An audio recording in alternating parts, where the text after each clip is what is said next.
Welcome to this tutorial dedicated to managers using Appesco. In this video, we'll walk you through the main processes that are relevant to your role, from approving leave requests and timesheets to overseeing projects and time tracking. Let's start from your people management dashboard.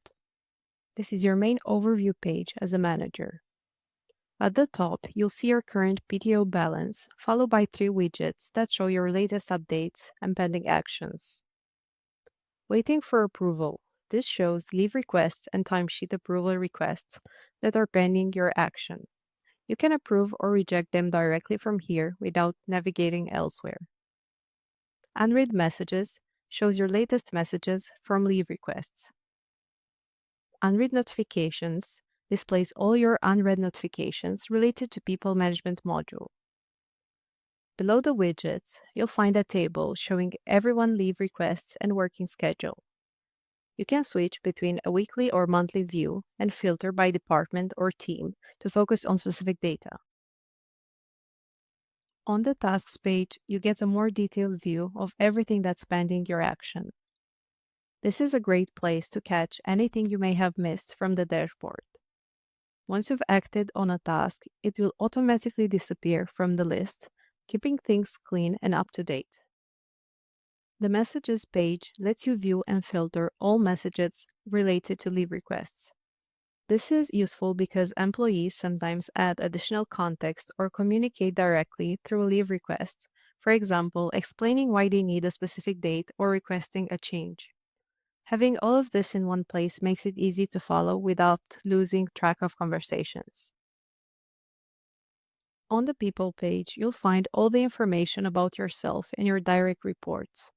A particularly useful feature here is the org chart button, which gives you a visual overview of your team structure. The Requests page shows both your personal leave requests and those from your direct reports.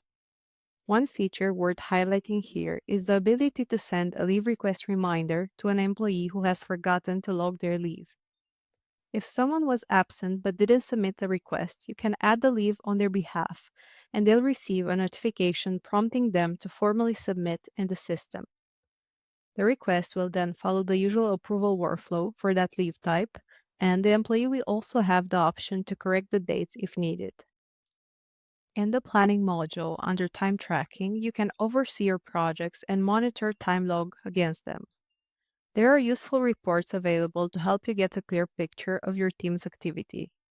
You can also open the spreadsheet view, which lets you see reported time on a weekly or monthly basis or between 2 custom dates. In the Project section, you can manage your own projects and assign team members to participate and log time. One important thing to remember, make sure you add yourself to the project team as well, so you have full visibility over the project's progress and time entries. Finally, to make sure you never miss an important update in Appesco, we recommend checking your notification settings. Go to Manage Profile, Email Notifications, and set your preference to either Immediately or Daily Digest, whichever works best for your workflow. This ensures you always receive timely updates on approvals, messages, and other activity relevant to your role. That's everything you need to know to get started as a manager in Appesco. If you have any questions, don't hesitate to reach out. Thanks for watching.